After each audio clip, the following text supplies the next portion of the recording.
Shalom sidang jemaat yang diberkati Tuhan, apa kabar? Luar biasa ya, sekali lagi saya akan menyapa, mana suaranya? Shalom jemaat yang diberkati Tuhan, apa kabar? Ya, puji Tuhan, jemaat yang sedang di rumah, yang mengikuti ibadah secara live streaming, saya juga mengucapkan selamat berbakti. Ya, pastikan kita mempersiapkan hati kita, ya, mempersiapkan segala sesuatunya untuk ibadah pada kesempatan pagi ini. Bolehkah saya menyambut jika ada jika ada tamu yang baru pertama kali hadir, habis mengajar di ruang kelas calon baptisan, bicaranya murid. Yang baru pertama kali hadir, boleh angkat tangan. Ibadah pagi ini yang baru pertama kali hadir adalah jemaat yang setia dan simpatisan yang setia. Mari kita bangkit berdiri. Saya mengajak seluruh sidang jemaat di dalam ruangan ini untuk bangkit berdiri. Dan pastikan Bapak Ibu sekalian yang mengikuti live streaming, kita akan memulai ibadah kita dengan mendengarkan firman Tuhan, mendengarkan bacaan ayat Alkitab yang saya ambil dari Ibrani pasal yang ke-10.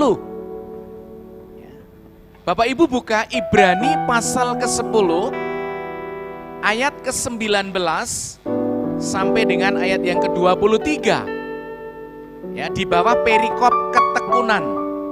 Saya akan membacakannya. Ayat 19. Jadi, saudara-saudara, oleh darah Yesus kita sekarang penuh keberanian dapat masuk ke dalam tempat kudus. Karena Ia telah membuka jalan yang baru dan yang hidup bagi kita melalui tabir, yaitu dirinya sendiri. Dan kita mempunyai seorang imam besar sebagai kepala rumah Allah. Karena itu, marilah kita menghadap Allah dengan hati yang tulus ikhlas dan keyakinan iman yang teguh. Oleh karena hati kita telah dibersihkan dari hati nurani yang jahat dan tubuh kita telah dibasuh dengan air yang murni. Marilah kita teguh berpegang pada pengakuan tentang pengharapan kita, sebab Ia yang menjanjikannya setia. Mari kita tunduk kepala dan kita berdoa. Bapa kami dalam surga, kami mengucap syukur karena kami ada di tempat ini oleh karena Tuhan. Kami mau memulai ibadah kami dengan mempermuliakan Tuhan, mempersiapkan hati, pikiran, jiwa kami kepada Engkau. Dan biarlah setiap pribadi kami boleh berpengalaman dengan Tuhan melalui ibadah.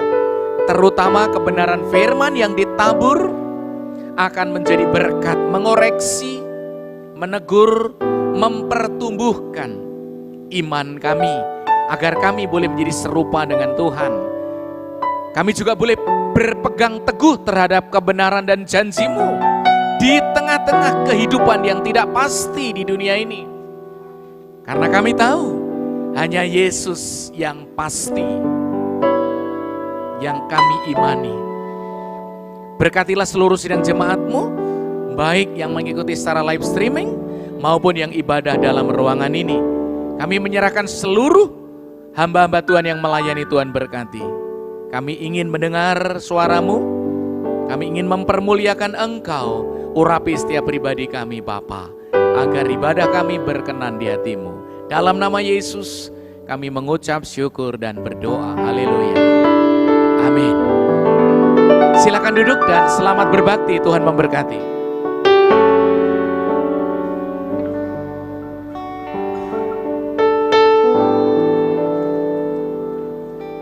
Shalom Bapak Ibu Saudara yang terkasih dalam Tuhan Yesus. Selamat pagi. Kita bersyukur kita telah memasuki minggu pertama bulan Desember. Tidak terasa tahun 2020 akan berakhir. Itu menandakan kesetiaan Tuhan kepada kita. Berkat Tuhan kepada kita masih dan terus senantiasa ada bersama dengan kita. Untuk itu kita patut bersyukur, kita patut memuji Tuhan, kita patut menyembah Dia. Nyanyian pujian nomor 160, Mulia Setiamu, akan mengantarkan kita masuk dalam hadirat Tuhan. Kita akan memujikan bait 1, 2, ref, 3, ref.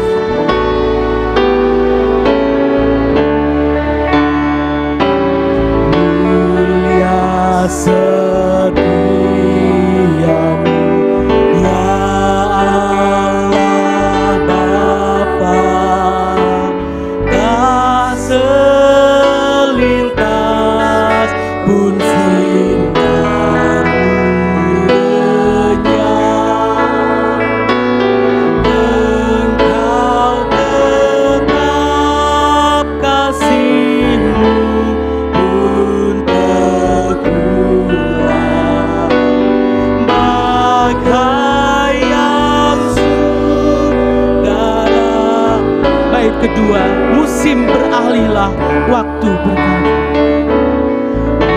Musim beralihlah, waktu berlalu. Surya, bulan, bintang di angkasa turut bersaksi dengan segenap Allah atas setia dan rahmat. Mulia setia, mulia setiamu, mulia setiamu, rahmat-Mu ku alami selalu. Yang ku perlukan telah tersedia. Mulia setiamu. Saya mengundang Bapak Ibu untuk berdiri. Mari kita menyembah Tuhan.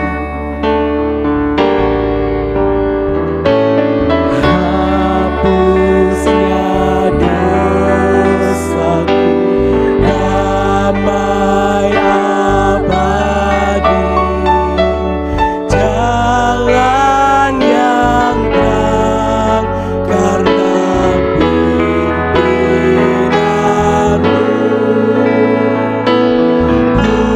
Kuasa kini kelak kemenangan.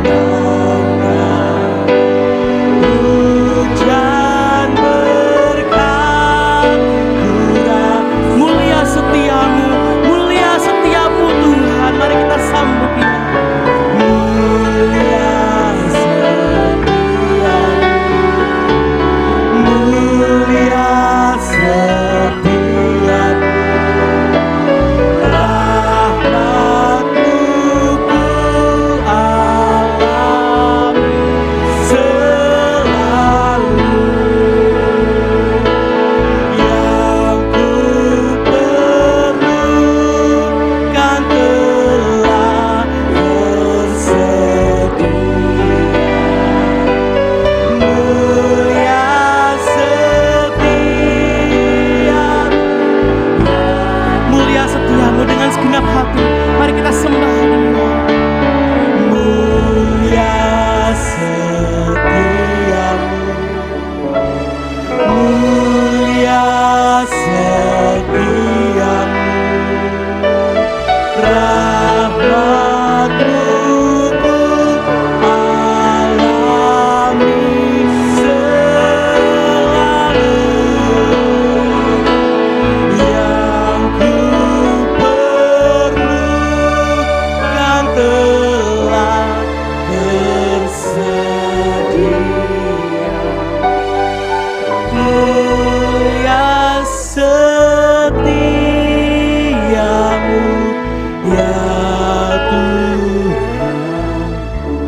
Mulia setiamu Tuhan. Inilah pujian kami yang kami bawa dengan segenap hati kami di dalam nama-Mu. Haleluya, haleluya. Puji nama Tuhan. Kita patut bersuka cita, kita patut bersorak-sorai, karena malaikat pun bersorak-sorai ketika Yesus lahir ke dunia. Kita patut mengucap syukur, kita akan bersorak-sorai dengan nyanyian pujian nomor 48, Suara Malak nan Merdu. Kita akan memujikan semua bait. Gloria, Gloria in excelsis Deo. Kemuliaan hanya bagi Tuhan.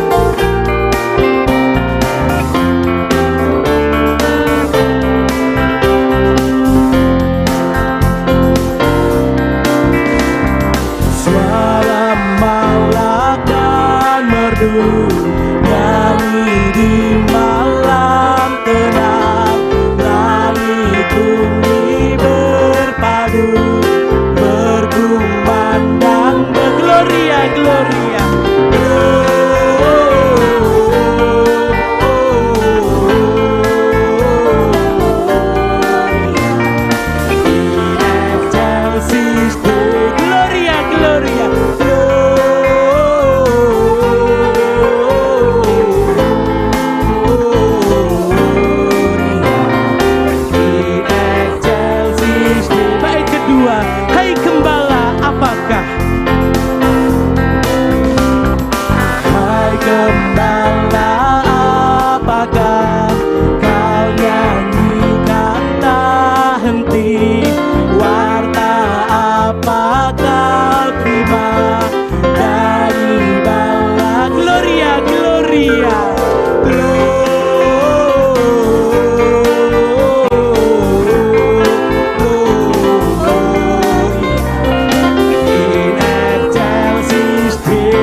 bayi yang suci. Marilah ke Bethlehem, lihat bayi yang suci.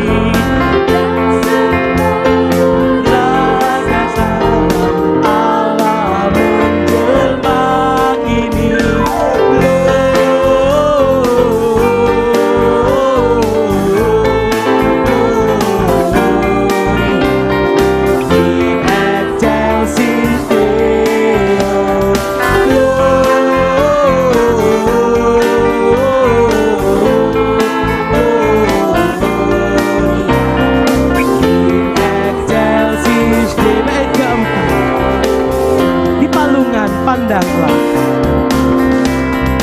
di palungan, pandanglah anak Allah yang tunggal, semua hati yang pasrah diberi kasih kekal.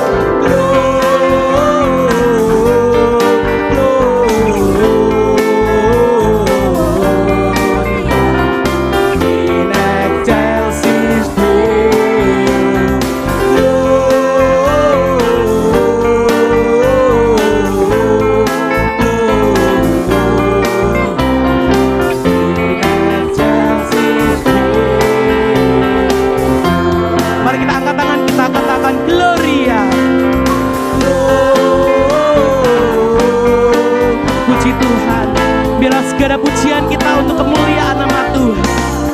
In excelsis Deo,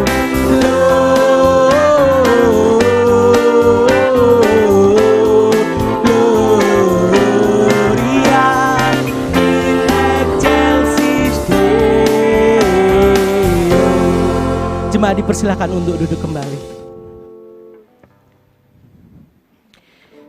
Suaramu kurindukan, suaramu kurindukan. Buka hatiku, buka telingaku untuk mendengar suara Tuhan. Firman Tuhan pada pagi hari ini akan disampaikan oleh Pendeta Steve. Nyanyian pujian 207, Suaramu Kurindukan, akan mengantar kita menerima firman Tuhan.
akan pujikan bait ketiga, suaramu kurindukan, hatiku milikmu. Suaramu ku rindukan, hatiku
Bapa kami di surga, yang menyatakan diri kepada kami sebagai manusia, Yesus Kristus yang datang sebagai manusia biasa, sekaligus anak Allah, lahir dalam segala kerendahan, supaya sungguh-sungguh menjadi dekat dengan semua orang.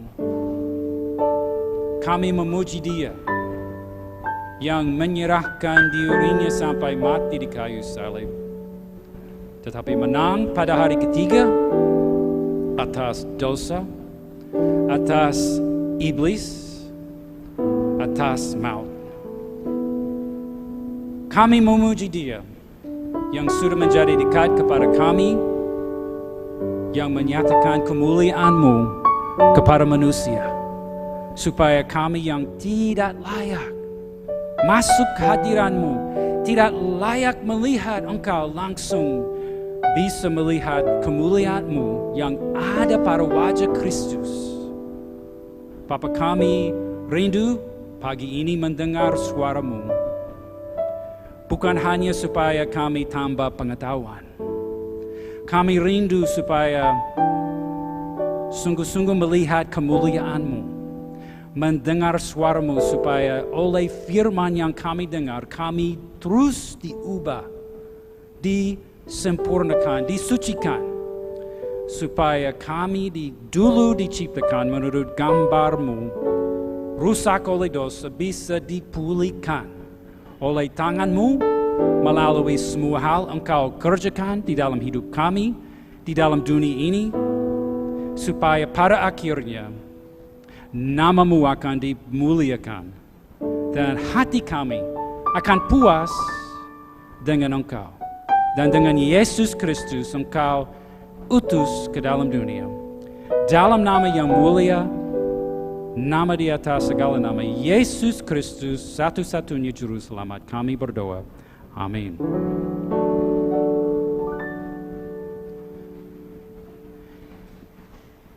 Ini gambaran kapal layar. Mungkin tidak banyak kita pernah naik kapal layar. Mungkin tak pernah ada yang lewat Sungai Musi. Mustahil. Tapi saya dibesarkan dekat sekali dengan laut, Rumah orang tua saya mungkin setengah kilometer dari laut. Sering main laut, dan kebetulan waktu saya masih muda, teman saya, orang tuanya punya perahu layar justru mirip sekali dengan itu. Dan saya masih ingat ada pengalaman luar biasa. Hari mungkin musim dingin, banyak angin. Tidak begitu dingin, tetapi angin kencang sekali, gelombang di laut mungkin sampai 2 meter. Ayatnya orang suka pengalaman. Ayo kita naik perahu. Wih, asik sekali. Dan perahu itu miring sekali. Kami duduk di bagian di sebelah yang lebih tinggi, karena yang di bawah justru lewat laut. Tetapi yang menarik, sekalipun begitu miring, berjalan kencang, tidak terbalik. Kenapa? Karena bisa melihat di bawah, ini ada yang namanya lunas bahasa Indonesia, atau keel bahasa Inggris, yang memberi stabilitas. Stabilitas sangat penting, kalau tidak terbalik. Masuk air dingin. Nah, apa bisa menjadi stabilitas dalam pengalaman kita sebagai orang yang percaya kepada Yesus Kristus? Kita pasti akan mungkin sedang mengalami gelombang laut yang besar. Ada angin kencang yang menghantam hidup kita sehingga mungkin kita sudah agak miring, mau terbalik. Bagaimana mungkin kita bisa stabil? Mungkin miring, tapi enggak terbalik. Mari kita lihat dalam buku Ayub. Ayub 23 ayat 8 sampai 10. Kita akan baca 3 ayat saja. Saya akan membacakannya. Seperti kebanyakan kita sudah ketahui, Ayub mengalami kesusahan luar biasa besar. Luar biasa besar, namun imannya tidak goyang. Dia mungkin seperti perahu layar yang miring sekali, tetapi tidak terbalik. Bagaimana mungkin dia bisa tetap setia, tetap percaya kepada Allah, walaupun merasa seperti diabaikan, dilupakan, ditolak oleh semua orang, hilang segala kepunyaannya. Ayub 23, mulai ayat 8. Sesungguhnya kalau aku berjalan ke timur, ia Allah tidak di sana. Atau ke barat, tidak kudapati dia. Di utara ku cari dia, ia tidak tampak. Aku berpaling ke selatan, aku tidak melihat dia. Karena ia tahu jalan hidupku. Seandainya ia menguji aku akan timbul seperti emas. Bagaimana mungkin kita orang yang lemah, orang banyak kekurangan, bisa tahan dalam penderitaan, dalam ketidakpastian seperti tema bulan ini, bisa banyak hal bisa menggoncangkan hidup kita, sehingga mungkin iman kita goyang, gugur, kita menyangkal Allah atau meninggalkannya. Tetapi itu kemungkinan kita tidak mau pikirkan. Kita mau tetap stabil, tetap percaya, tidak hilang imannya. Yang pertama, poin yang pertama, ingat bahwa Allah berdaulat atas penderitaan kita. Ayat 10 lagi, karena ia tahu jalan hidupku. Seandainya ia menguji aku akan timbul seperti emas. Wow. Mengapa Ayub begitu ditimpakan Allah kehilangan segala miliknya? Bagaimana ini bisa terjadi? Mari kita balik kepada pasal 1 dan 2. Ayub diperkenalkan kepada kita, dia sebenarnya mungkin orang Israel tetapi tidak tinggal di tanah Israel. Dia tinggal di tanah Uz. Ayat 1, pasal 1, ada seorang laki-laki di tanah Uz bernama Ayub. Orang itu saleh dan jujur, ia takut akan Allah dan menjauhi kejahatan. Orang luar biasa dalam imannya. Tetapi apa yang terjadi baginya? Iblis datang tampil di hadapan Allah. Dan Allah tanya dia, di mana kau? Dari mana kau? Dia berjalan keliling dunia bumi ini. Tidak begitu jawab dengan jelas, tapi Allah yang Maha tahu persis apa dia perbuat. Dan Allah bertanya kepada iblis, apakah engkau tahu? Ayat 8, lalu bertanyalah Tuhan kepada iblis, apakah engkau memperhatikan hambaku Ayub? Sebab tiada seorang pun di bumi seperti dia yang demikian saleh dan jujur, yang takut akan Allah dan menjauhi kejahatan. Allah senang dengan hidup Ayub. Senang. Pasti. Lihat dia. Dia hambaku. Apa jawaban iblis? Lalu jawab iblis kepada Tuhan, apakah dengan tidak dapat mendapat apa-apa Ayub takut akan Allah? Sepertinya iblis menuduh Ayub. Tapi lebih penting, saudara, iblis menuduh Allah. Ya. Tuduhannya, Ayub dapat upah. Dia sangat diberkati sehingga dia percaya, dia jujur, dia hidup beriman karena Allah membayar dia.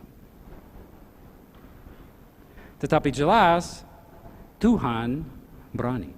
Tuhan tahu, sungguh mengenal hati Ayub. Dan dia tahu Ayub tidak begitu orang yang cari keuntungan. Dia menghargai, mengasihi Allah. Dan apa yang terjadi? Allah memberi izin supaya iblis bisa mengambil semua miliknya. Dan Ayub kaya sekali. Mungkin paling kaya di masa itu. Ribuan ekor ternak, banyak hamba, banyak budak, banyak anak. Kata Allah, boleh ambil semuanya. Lalu iblis mengambil semuanya. Dan apa jawaban Ayub dalam ayat 21? Katanya, dengan telanjang aku keluar dari kandungan ibuku, dengan telanjang juga aku akan kembali ke dalamnya. Tuhan memberi, Tuhan yang mengambil, terpujilah nama Tuhan. Dia tidak berdosa. Tidak cukup. Iblis tidak puas. Kembali lagi tampil di hadapan Allah. Percakapan yang sama. Dari mana engkau? Tanya Allah. Iblis jalan kemana-kemana di bumi. Sekali lagi tanya Allah. Apakah engkau memperhatikan hambaku Ayub dalam ayat 3 pasal 2? Sebab tiada seorang pun di bumi seperti dia yang demikian saleh dan jujur, yang takut akan Allah dan menjauhi kejahatan. Ia tetap teguh dalam kesalehannya meskipun engkau telah membujuk aku melawan dia untuk mencelakakannya tanpa alasan. Tidak puas. Lalu jawab iblis kepada Tuhan, kulit ganti kulit, orang akan memberikan segala yang dipunyainya ganti nyawanya. Lalu Tuhan memberi izin iblis mencelakakan hidup Ayub sehingga kulitnya ditimpa dengan bara yang busuk dari telapak kakinya sampai ke batu kepalanya. Istrinya mengatakan, masih bertekunlah engkau dalam kesalehanmu, kutukilah Allahmu dan matilah. Pasangan hidup. Begitu membujuk dia berdosa. Tetapi Ayub tetap saleh, tetap percaya. Iblis bisa minta izin untuk membuat kemalangan dalam hidup kita. Yang penting, walaupun kita tidak tahu, seringkali kita tidak tahu apa yang terjadi dalam hidup kita. Yang penting, saudara-saudara, Allah tetap berdaulat. Tidak bisa iblis seorang pun mencelakakan hidup kita, barang kita, kesehatan kita, keluarga kita tanpa izin dari Allah. Allah tetap berkuasa. Firman-Nya, akulah Tuhan dan tidak ada yang lain yang menjadikan terang dan menciptakan gelap. Yang menjadikan nasib mujur dan menciptakan nasib malang. Akulah Tuhan yang membuat semuanya ini. Memang, apa yang kita alami, pencobaan yang kita alami, kesusahan, penderitaan, kadang-kala kita tidak tahu siapa yang belakangnya. Iblis atau Allah sendiri menguji iman kita. Iblis bisa melakukan banyak hal asal ada izin dari Tuhan. Kalau tidak ada izin, tidak boleh. Tidak bisa.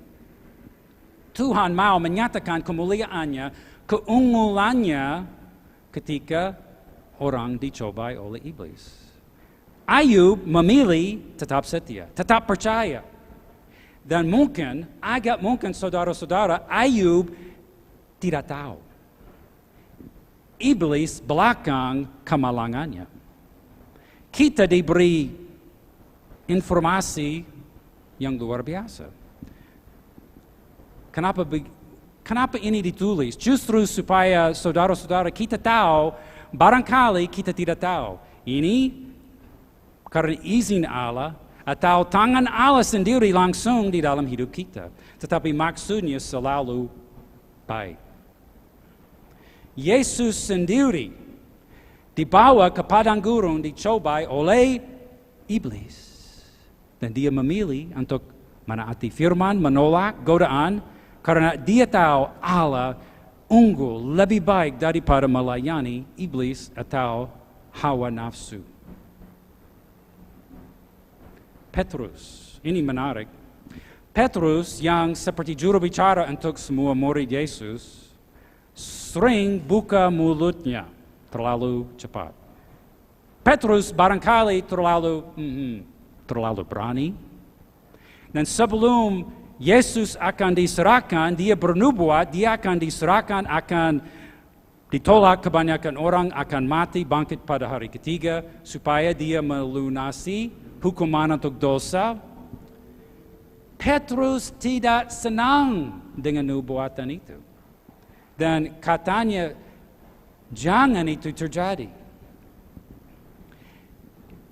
Malah, Yesus bernubuat bahwa Petrus sendiri akan menyangkal Yesus. Petrus tidak mau percaya. Sehingga, tidak pasti. Walaupun semua yang lain menyangkal engkau, aku tetap setia. Kata Yesus, sebelum ayam berkokok 2 kali, malam ini engkau akan menyangkal aku 3 kali. Petrus tetap bertekad. Tidak bisa terjadi. Kata Yesus, Simon, lihat, iblis telah menuntut untuk menampi kamu seperti gandum. Tetapi aku telah berdoa untuk engkau supaya imanmu jangan gugur. Dan jikalau engkau sudah insaf, kuatkanlah saudara-saudaramu. Dan kita tahu apa yang terjadi.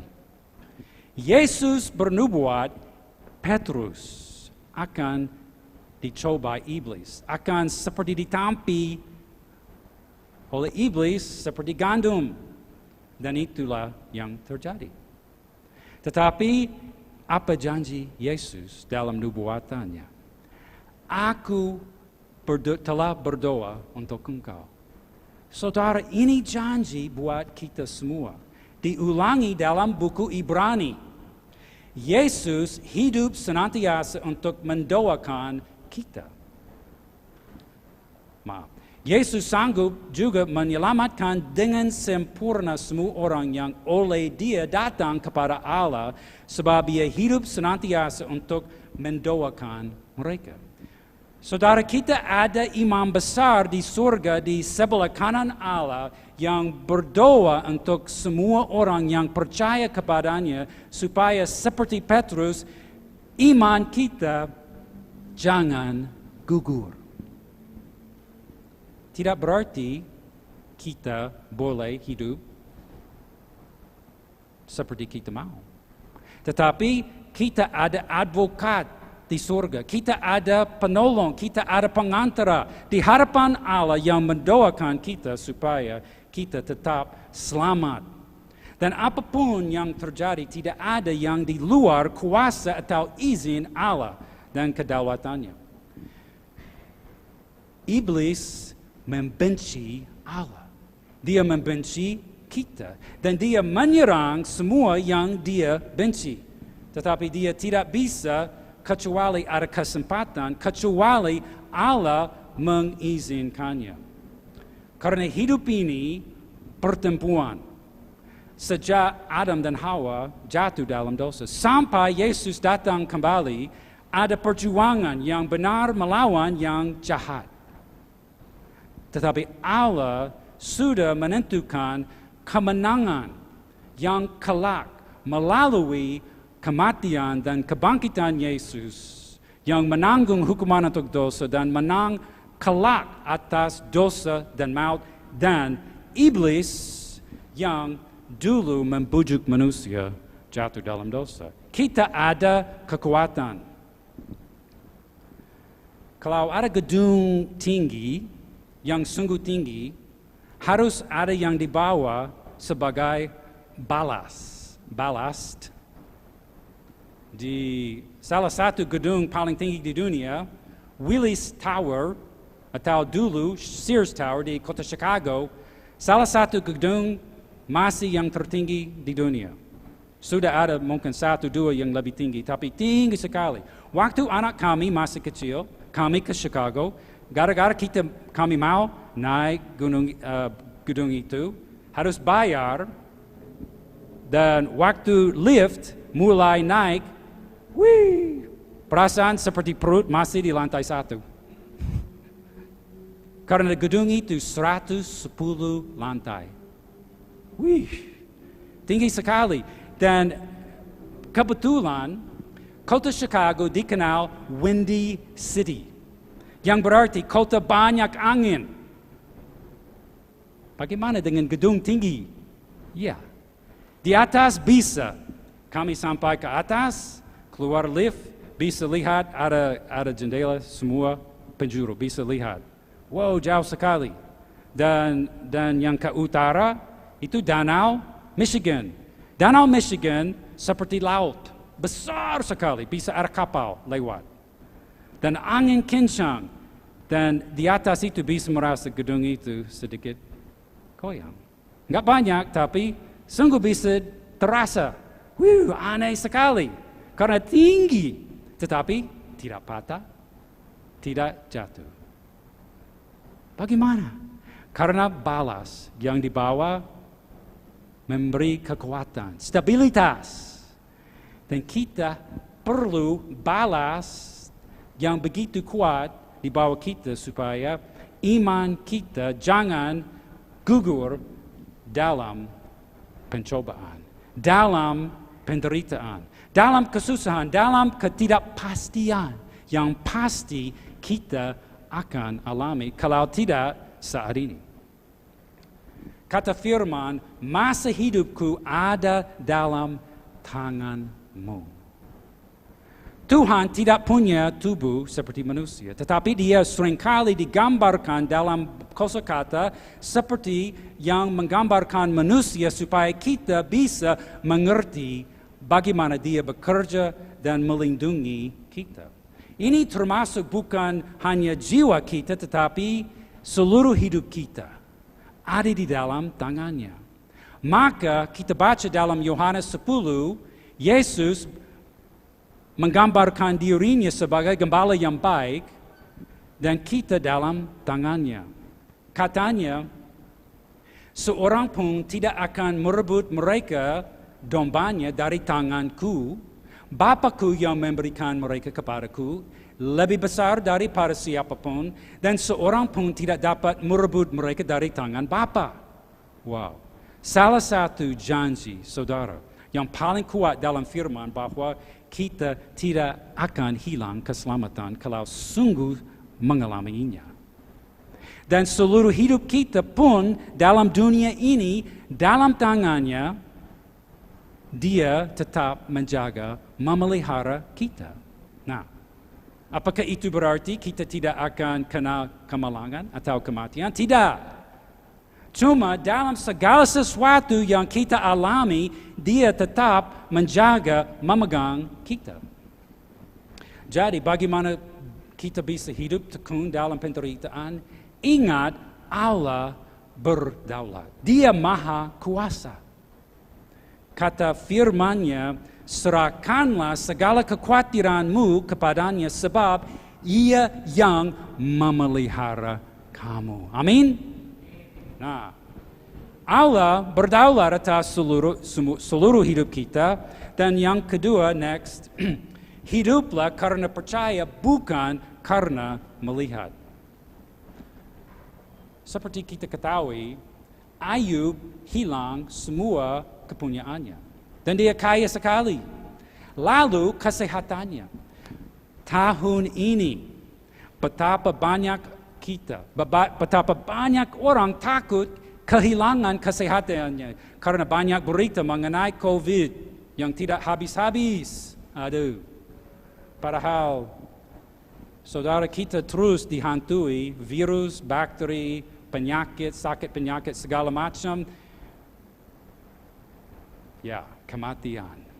Kematian menghantui semua orang karena baik dalam waktu dekat atau lama, kita semua akan mati. Dan tidak ada yang di antara kita yang tahu kapan waktunya. Itu pengalaman Ayub. Tetapi dia tidak murtad. Imannya tidak gugur. Pengakuannya, itulah yang masih merupakan hiburan bagiku sebab aku tidak pernah menyangkal firman yang maha kuat, kudus. Imannya, pengakuannya terhadap Allah tetap berlaku, tetap kuat, tegak. Bagaimana mungkin? Walaupun semua hal dia punya diambil, dia tetap percaya kepada Allah yang tidak kelihatan. Seringkali orang tidak mau percaya kecuali bisa melihat. Contohnya, setelah Yesus dibangkitkan, dia sudah muncul kepada beberapa kali. Salah satu muridnya pasti banyak kita tahu. Thomas, aku tidak akan percaya kecuali bisa menyentuh dia, bisa merasakan tubuhnya, melihat bekas lukanya. Dan akhir waktu dia mengatakannya, Yesus tampil. Dan dia, aku percaya. Tetapi saudara-saudara, kita harus hidup bukan karena melihat. Iman fokusnya kepada apa yang justru tidak kelihatan. Kata firman, sebab hidup kami ini adalah hidup karena percaya, bukan karena melihat. Salah satu contohnya yang luar biasa dalam Ibrani 11. Nuh diperintahkan buat bahtera yang besar. Besar sekali. Karena kata Allah, dia akan mengirim air bah besar sehingga seluruh dunia akan ditutupi air. Nuh buat bahtera itu mungkin selama puluhan tahun. Pasti banyak orang, mau kemana dong? Dia diejek, dicaci maki. Tetapi Nuh tetap percaya. Terus membangun bahtera itu. Dan pas waktunya, dia sama sekeluarga masuk dan mereka selamat. Semua orang lain binasa, mati. Kata Ibrani 11, karena iman maka Nuh dengan petunjuk Allah tentang sesuatu yang belum kelihatan, dengan taat mempersiapkan batera untuk menyelamatkan keluarga, dan karena iman itu ia menghukum dunia, dan ia ditentukan untuk menerima kebenaran sesuai dengan imannya. Banyak yang kelihatan mau menghancurkan, menyerang imannya, dia tetap percaya kepada yang tidak kelihatan. Nuh hidup karena percaya, dan hidup dengan percaya sepenuhnya pada firman janji Allah, masa belum ada firman yang tertulis seperti kita bisa pegang dan melihat dan baca setiap hari. Setiap hari, setiap minggu, setiap bulan, setiap tahun, saudara, kita semua terus diuji. Kita diuji. Mungkin saya yakin dalam jumlah orang sebanyak ini pasti ada satu, dua, mungkin banyak kita saat ini sedang diuji. Iman. Apakah kita akan hidup karena percaya atau hidup karena melihat? Masa sekarang banyak penipuan. Selalu ada banyak penipuan. Sosmed apalagi. Banyak foto, video bisa direkayasa. Saya sendiri tidak mengerti bagaimana, tapi yakin banyak yang terjadi. Banyak yang kita lihat tidak benar. Penipuan. Demikian pula banyak dalam hidup ini selain teknologi dan apa yang kita lihat di layar depan kita, banyak dalam hidup ini bukan seperti yang sebenarnya. Kita terus diuji. Barangkali ujian kita kecil. Kecil sekali. Bagaimana kita respon? Percaya? Marah? Jengkel? Meledak? Atau tenang dan percaya kepada Allah? Bisa ada yang besar sehingga kesehatan diambil seperti dialami Ayub, atau barang, atau usaha kita, atau keluarga. Namun kita harus hidup karena percaya, dan percaya bahwa Allah memiliki semuanya. Itu milik Dia, bukan milik kita. Dan Tuhan memberi, Tuhan mengambil kembali. Terpujilah nama Tuhan. Jadi bagaimana kita bisa hidup sebagai orang yang percaya, imannya tidak goyang dalam penderitaan, dalam kesusahan? Yang pertama, kita harus hidup dan percaya Allah berdaulat atas seluruh hidup kita, baik yang besar maupun kejadian hal yang kecil. Dan Dia membuktikan dengan jelas, sudah membuktikan dengan jelas kasih-Nya terhadap kita di dalam Yesus Kristus yang mati karena dosa kita dan bangkit pada hari ketiga. Tidak ada sesuatu pun Allah bisa melakukan lagi supaya membuktikan kasih-Nya di dalam Yesus Kristus. Dia berdaulat. Yesus yang diserahkan kepada Yesus segala wewenang dan kuasa baik di bumi maupun di surga. Yesus Tuhan atas segala Tuhan. Dia berdaulat. Dan yang kedua, kita harus hidup karena iman sebagai orang yang berharap akan janji Allah yang tidak kelihatan. The next, poin yang ketiga, kita harus berharap dalam tujuan Allah, yaitu supaya iman kita makin murni. Seperti kita ketahui, hanya satu cara, melalui Yesus Kristus, oleh iman. Seperti dikatakan dalam Efesus 2, sebab karena kasih karunia kamu diselamatkan oleh iman. Itu bukan hasil usahamu, tetapi pemberian Allah. Pemberian. Allah memberi iman. Namun itu hanya seperti biji yang kecil. Dan sebagai orang yang sudah diselamatkan oleh iman, kita dituntut untuk hidup karena iman juga. Dan iman itu diuji terus menerus, hari demi hari. Mengapa harus diuji? Karena iman belum sempurna. Harus dibuktikan sampai kita mati atau Yesus datang kembali. Bisa ada unsur dosa atau ketidakpercayaan. Sehingga perlu dimurnikan. Apa caranya? Melalui api. Tahun ini seperti setiap tahun lama, namun lebih parah lagi tahun ini, banyak kebakaran hutan di California. Ini selalu terjadi. Tahun ini lebih parah lagi. Mengapa begitu selalu terjadi? Sebenarnya harus ada kebakaran. Seharusnya harus ada. Kenapa? Karena lama-kelamaan ada pohon yang mati. Mati akhirnya tumbang. Apa ketinggalannya? Kayu mati kering. Bisa bakar, bahan bakar.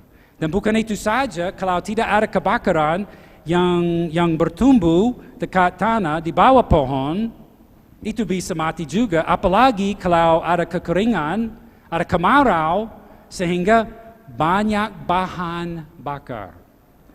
Petir atau kelalaian orang, kebakaran besar, angin membawanya, meluasnya. Sebenarnya kalau pemerintah California menjaga hutannya dengan baik, mereka ada kebakaran sengaja terkendali, sehingga tidak meluas dan di target supaya daerah yang perlu dibakar lalu dipadam. Namun pemerintah memilih untuk tidak melakukannya. Api perlu membersihkan termasuk pula di dalam hidup kita. Supaya iman kita dimurnikan. Bukan sekali saja. Bukan sekali saja. Dan sebagian orang Allah dengan hikmat dengan kasihnya memilih untuk memurnikan iman kita lebih banyak. Seperti dikatakan dalam firman, maksud semuanya itu ialah untuk membuktikan kemurnian imanmu dalam 1 Petrus 1 ayat 7. Yang jauh lebih tinggi nilainya daripada emas yang fana, yang diuji kemurniannya dengan api. Sehingga kamu memperoleh puji-pujian dan kemuliaan dan kehormatan pada hari Yesus Kristus menyatakan dirinya. Kapan Yesus menyatakan dirinya? Apa artinya? Waktu dia datang kembali dalam kelak.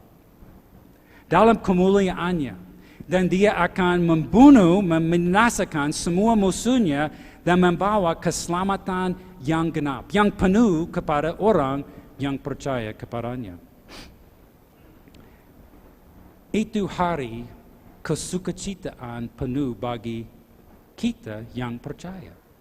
Asal iman kita tetap dimurnikan supaya kita tetap setia sampai akhir. Dan itu berarti iman kita akan dibenarkan. Selama ini ketika kita dicaci maki, diejek orang karena percaya kepada Yesus, waktu dia datang kembali, kita tetap percaya, iman kita dibenarkan.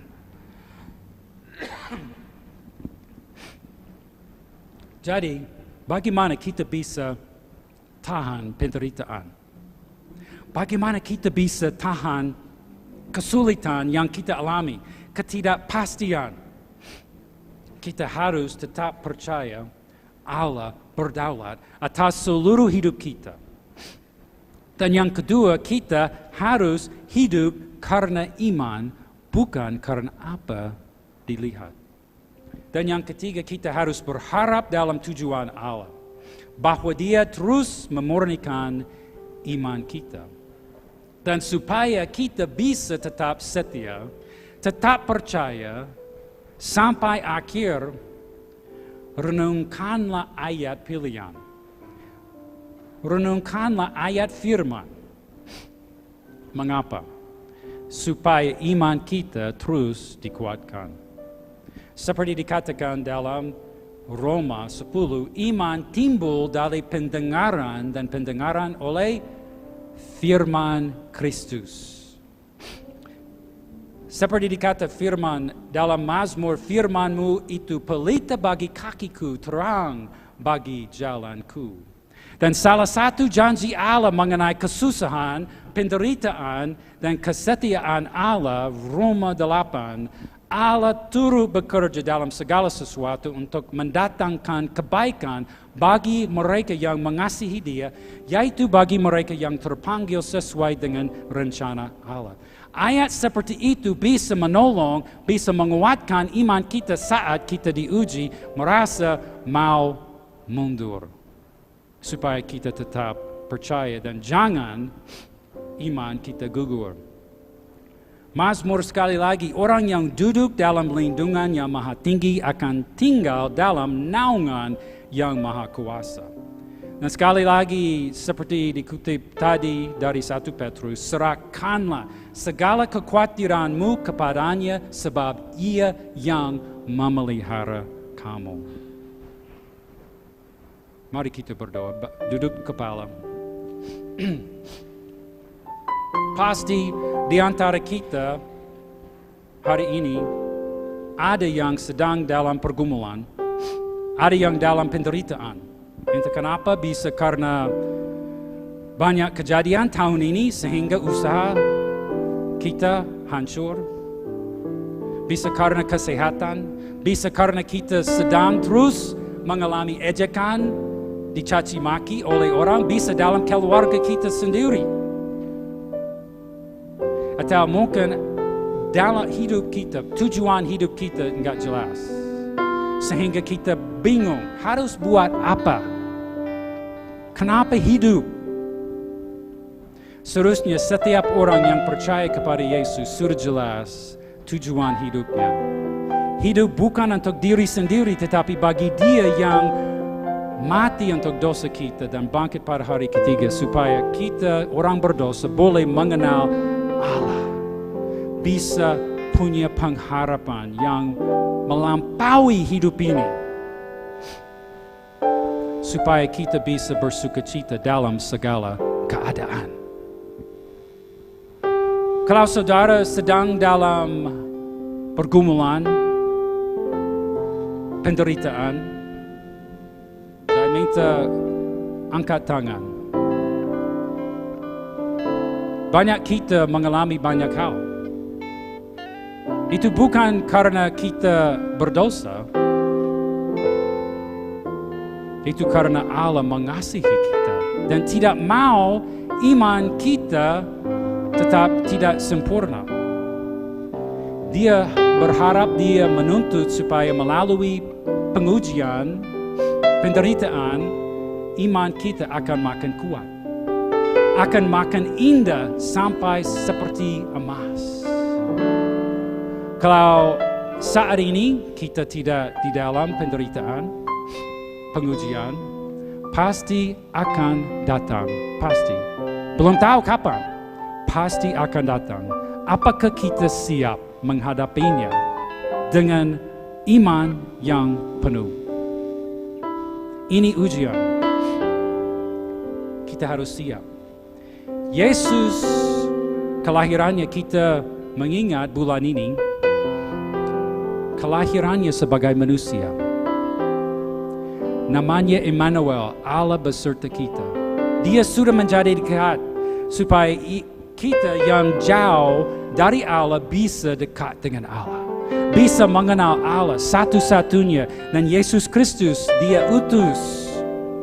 Dan supaya kita yang tidak berdaya bisa punya pengharapan dalam hidup ini, kekuatan baru setiap hari, Bapa kami di surga, kami sangat bersyukur Engkau mengasihi kami, orang yang tidak layak dikasihi, orang layak dihukum seberat-beratnya karena dosa kami. Namun kami memuji Engkau dan kasih-Mu yang begitu besar sehingga Engkau mengutus Yesus Kristus datang ke dalam dunia menjadi korban menghapus dosa kami. Dia yang benar menggantikan kami yang tidak benar. Bapa kami berdoa supaya setiap kami saat ini mengalami kesusahan bisa dikuatkan, bisa diingat akan janji-Mu dan kedaulatan-Mu, supaya kami bisa hidup karena iman bukan karena melihat, dan mengingat tujuan-Mu dalam segala hal. Engkau menguji kami dari hati penuh kasih yang mau supaya iman kami dimurnikan, disempurnakan.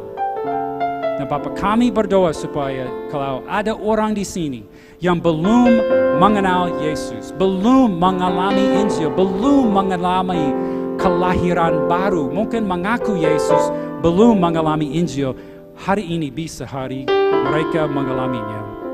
Dan Bapa kami berdoa supaya iman kami semua dikuatkan. Apalagi yang mengalami penderitaan kesusahan saat ini. Dan kami serahkan doa ini kepadamu dalam nama Yesus. Haleluya, amin. Kalau mau didoakan, boleh maju ke depan. Nanti ketika kita membawa pujian, akan jaga jarak. Tetapi yang penting kita menyerahkan semua kekhawatiran kita, semua penderitaan, kesusahan kepada Dia yang menguasainya, supaya maksudnya, tujuannya terus dijalankan. Hati kita tetap kuat, percaya, dan tahu Dia mengasihi kita. Mari kita bernyanyi. Mari kita merespon pujian. Tuhan menuntun hidupku.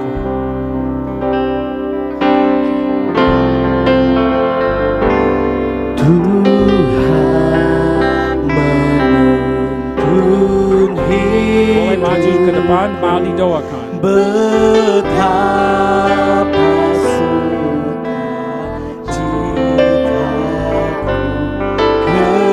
kemana saja jalanku, tangan Tuhan menuntun.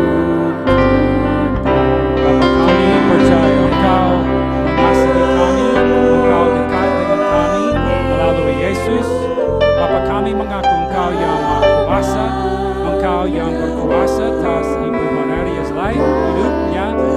Bapa kami percaya Engkau tetap menjaga dia, menjaga imannya. Namun Bapa kami berdoa supaya Engkau terus menguatkan hatinya, mengingat dia terus akan kesetiaan-Mu, kasih-Mu di dalam Yesus terbukti. Lindungilah dia selalu supaya dia terus mengalami Injil, imannya tetap kuat menghadapi apa yang menjadi penderitaan, kesusahannya, supaya imannya jangan goyah. Bapa kami percaya Engkau bisa melakukan hal yang ajaib. Bapa kami berdoa supaya Engkau melakukan hal besar di dalam hidupnya, dalam pergumulannya, supaya harapan kehendak-Mu yang jadi Tuhan, supaya nama Yesus akan dipermuliakan, dan supaya iman ibu ini akan makin dikuatkan, disempurnakan, dimurnikan, supaya hidupnya akan timbul seperti emas. Kami sangat bersyukur Engkau tetap setia, tetap memberkati, menguatkan kami dalam segala kesusahan. Dan kami percaya Engkau akan melakukan hal yang ajaib dalam hidupnya. Dalam nama Yesus kami berdoa dan bersyukur. Amin.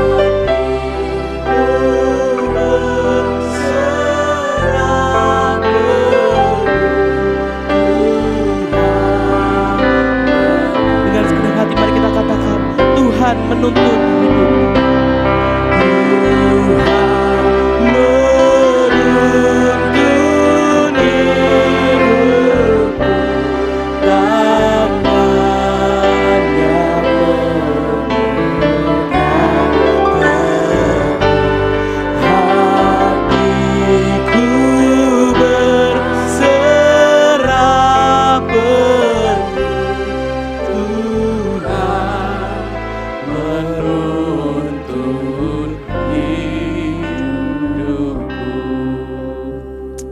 Sidang jemaat yang diberkati Tuhan, pada kesempatan kali ini kita akan melihat beberapa warta gereja. Bagi jemaat yang mengikuti secara live streaming, silahkan melihat di layar kaca saudara, dan yang berada di dalam ruangan ini bisa melihat di LCD. Ya, kita akan melihat ibadah Minggu tanggal 13 Desember minggu depan akan dilaksanakan di gereja ini, baik secara langsung maupun secara live streaming. Ya, masih dengan tetap temanya pengharapan di tengah ketidakpastian. Ya, yang akan melayani firman Tuhan saya sendiri. Silahkan Bapak Ibu yang dikasihi Tuhan untuk dapat melakukan konfirmasi kehadirannya untuk bisa beribadah bersama-sama dengan menghubungi di layar kaca nomor telepon baik di kantor maupun secara WA Saudari Nia. Sidang jemaat dan simpatisan gereja dapat memberikan persembahan dan persepuluhan melalui dikumpulkan setiap keluarga dan dimasukkan dalam satu amplop, diserahkan ke bendahara gereja atau panitia keuangan. Kantor gereja akan dibuka setiap hari Selasa sampai Sabtu jam 8 sampai pukul 16. Persembahan dan persepuluhan juga bisa dapat ditransfer ke nomor rekening ya Bank BCA, ya, nomor rekeningnya tertera di layar kaca atas nama Pendeta Immanuel Ragiono dan atau Lorencia Agnes. Bisa juga Bapak Ibu memberikan persembahan, diberikan dengan cara scan barcode QRIS berikut ini. Ya, ada di barcode-nya bisa di scan di situ, kemudian bisa melalui bank-bank yang lain tertera di kaca. Bagi seluruh jemaat yang mau ikut berpartisipasi dalam memberikan door prize Natal, ya, door prize dapat diberikan di TU gereja. Batas waktu akhir pemberian door prize kita, pengumpulan door prize kita besok tanggal 20 Desember. Keluarga besar Gereja Baptis Indonesia Palembang turut berbelasungkawa atas dipanggilnya Bapak Ong Amui, orang tua dari Bapak Bartolomeus Anton dan mertua dari Ibu Yemima Oktaviana. Meninggal pada hari Minggu 29 November 2020, kiranya kasih, kekuatan dan penghiburan dicurahkan bagi keluarga yang ditinggalkan. Kemudian Bapak Ibu yang dikasihi Tuhan, peduli kasih panitia sosial Gereja Baptis Indonesia Palembang mengundang para janda dan penerima bantuan beasiswa tingkat pendidikan SD sampai dengan SMA dalam pertemuan khusus pada hari ini jam 10.30 setelah selesai ibadah pagi di ruang kelas samping gereja dengan mengikuti protokol kesehatan untuk menerima pengarahan atau pembekalan dari Pendeta Immanuel Ragiono. Ya, penerima beasiswa atau siswa-siswi wajib hadir dengan didampingi oleh salah satu dari orang tua atau ayah maupun ibu.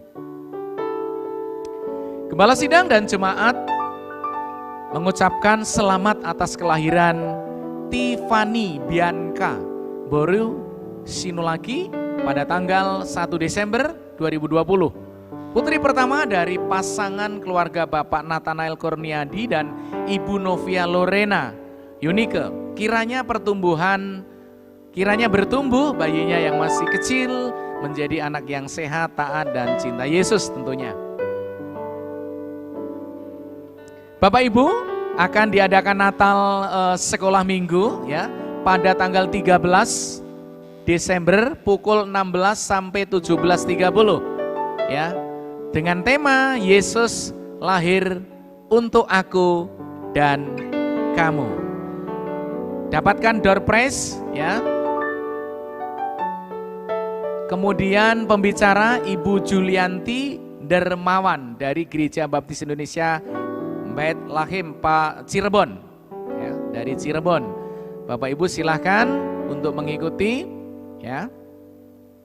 Lanjut.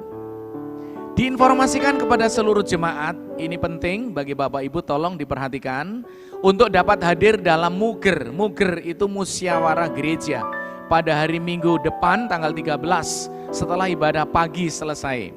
Dengan mengikuti protokol kesehatan tentunya Kemudian Muger akan diadakan di ruang ibadah ini, agenda membahas anggaran gereja tahun 2020, tahun 2021 ya. Bagi jemaat yang masih di rumah, anggota gereja diundang, silahkan Bapak Ibu untuk hadir. Diberitahukan dan mohon dukungan doa dari seluruh jemaat untuk rencana pemberkatan pernikahan Pendeta Muda Artinus Telaumbanua MTH dengan Marcella Maria Hati Hareva AMD Kep pada tanggal 6 Januari 2021 di Gereja Baptis Indonesia Palembang, cabang Sivauro Asigomo Nias. Pemberkatan nikah akan dilayani oleh Pendeta Immanuel Rajiono, saya sendiri. Mohon dukungan doa. Jadwal kegiatan Natal gereja kita dan sekolah kita Bapak Ibu, perhatikan ya. Tanggal 13 Desember Natal sekolah minggu pukul 16. 14 Desember Natal SD dan SMP Baptis pukul 9 pagi.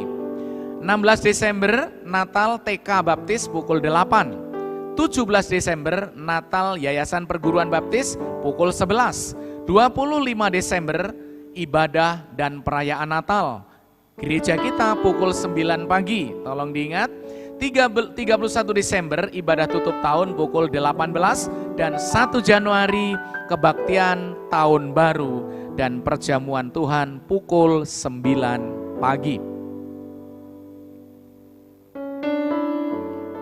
Himbauan pemerintah bagi kita sekalian jemaat yang taat pada pimpinan dan peraturan pemerintah yang ada, silakan menjaga protokol kesehatan dengan cara mencuci tangan, menggunakan masker, dan menjaga jarak. Ya. Bapak Ibu yang dikasihi Tuhan, setiap malam ada pokok-pokok doa yang dibagikan pada seluruh sidang jemaat, dan kita serentak berdoa membangun mezbah dalam keluarga setiap pukul 21 waktu Indonesia bagian Barat. Ya, Tuhan memberkati. Selamat berulang tahun bagi ibu kekasih kita, Ibu Apvia Bakti Pratiwi ya, yang berulang tahun pada tanggal 8 Desember. Tuhan memberkati Bu. Begitu juga untuk Ibu Mayesa Sariah Silaban tanggal 9 Desember. Selamat berulang tahun, Tuhan memberkati. Demikian rangkaian pengumuman ataupun warta gereja. Mari kita akhiri dalam doa syafaat dan doa berkat. Kita bangkit berdiri. Dan sidang jemaat yang mengikuti secara live streaming silahkan mengambil waktu untuk berdoa bersama kami. Kita berdoa. Terpujilah namamu Bapa, kami mengucap syukur untuk ibadah pagi ini boleh berakhir dan kami boleh diberkati agar kami boleh tetap berharap kepada Tuhan yang empunya segala sesuatu yang berdaulat.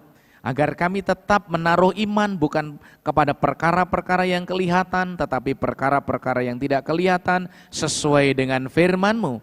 Dan kami boleh hidup sesuai dengan rancangan Allah untuk setiap waktu siap untuk dimurnikan iman kami, agar kami boleh menjadi serupa dengan Engkau. Bapa kami dalam surga, kami berdoa untuk saudara-saudara kami yang berulang tahun dalam pekan ini, Tuhan memberkati, supaya mereka tetap diberikan kesehatan, panjang umur, dan boleh dipakai Tuhan dalam pelayanan. Izinkan kami berdoa untuk seluruh sidang jemaat, mungkin ada yang mengalami sakit penyakit secara fisik, ada yang mengalami pergumulan karena dampak COVID, ada yang mungkin mengalami pergumulan keuangan, pergumulan pasangan hidup, juga pendidikan dan apapun permasalahan mereka. Kami percaya bahwa Tuhan hadir, Tuhan mengasihi, dan Tuhan kadang mengizinkan segala sesuatu boleh terjadi. Tujuannya untuk kebaikan anak-anak-Mu. Berkatilah dan berikan kekuatan bagi seluruh sidang jemaat dan simpatisan yang punya pergumulan hidup. Kami doakan supaya Tuhan memberkati. Bangsa negara kami adalah milik-Mu. Kami doakan Presiden, Wakil Presiden, jajaran para menteri, kepala daerah, Bupati, Wali Kota, Camat, Lurah, RW, RT, seluruh jajaran sampai ke bawah, dipakai diberkati Tuhan di dalam membawa bangsa, rakyat kami menjadi rakyat yang baik, bermartabat, rakyat yang takut akan Tuhan. Kami berdoa untuk situasi kondisi politik menjelang pilkada beberapa hari ke depan. Biarlah Tuhan juga memberikan suasana yang sejuk. Elit-elit politik boleh memberikan kesejukan bagi seluruh rakyat Indonesia. Tidak memberikan statement-statement yang akhirnya memecah belah. Kami doakan juga tokoh-tokoh umat, tokoh-tokoh agama berbicara dengan sejuk sehingga menimbulkan damai, bukan menimbulkan pertengkaran, bukan menimbulkan kekacauan. Kami berdoa kiranya Tuhan menjamah setiap pemimpin dan pemuka agama untuk berkata-kata sejuk di depan masyarakat di seluruh Indonesia ini, karena mereka adalah panutan bagi umat. Bapa, kami juga berdoa kiranya pemerintah dalam mempersiapkan vaksin untuk kebutuhan seluruh rakyat Indonesia. Tuhan memberkati sehingga penangkal COVID-19 boleh diberikan kepada seluruh rakyat Indonesia dan dengan kekuatan kesehatan. Seluruh rakyat Indonesia boleh beraktivitas kembali sehingga roda putaran ekonomi akan berjalan dengan baik. Kami memberkati dan mendoakan bangsa Indonesia. Begitu juga untuk hamba-hamba Tuhan yang melayani di pelosok tanah air ini, dari Sabang sampai Merauke, dimanapun mereka melayani, baik sebagai gembala, pemberita Injil, penyampai kebenaran firman guru, dan apapun mereka yang mereka lakukan untuk Tuhan, Tuhan memberkati mereka sekalian. Akhirnya Tuhan, sebentar lagi kami akan pulang, antar kami boleh tiba di rumah dengan selamat, agar hidup kami boleh senantiasa mempermuliakan Tuhan. Saudaraku yang dikasihi Tuhan, arahkanlah pikiran, perasaan dan hatimu, pulanglah dengan damai sejahtera, jalanilah hidupmu dengan takut akan Tuhan, dan biarlah berkat rahmat anugerah dari Allah Bapa, kasih Yesus yang kekal, pemeliharaan, penghiburan, penyertaan Roh Kudus, memelihara menyertaimu sekalian, mulai saat ini sampai selama-lamanya. Dalam nama Yesus kami mengucap syukur dan berdoa, haleluya. Yang diberkati mari kita katakan bersama-sama, amin.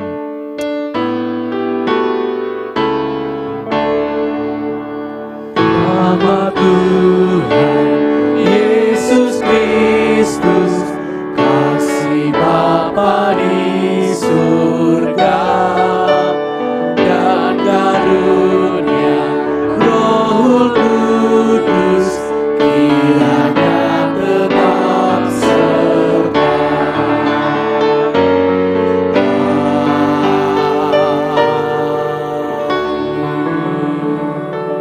Silakan duduk bersatu teduh dan Tuhan Yesus memberkati.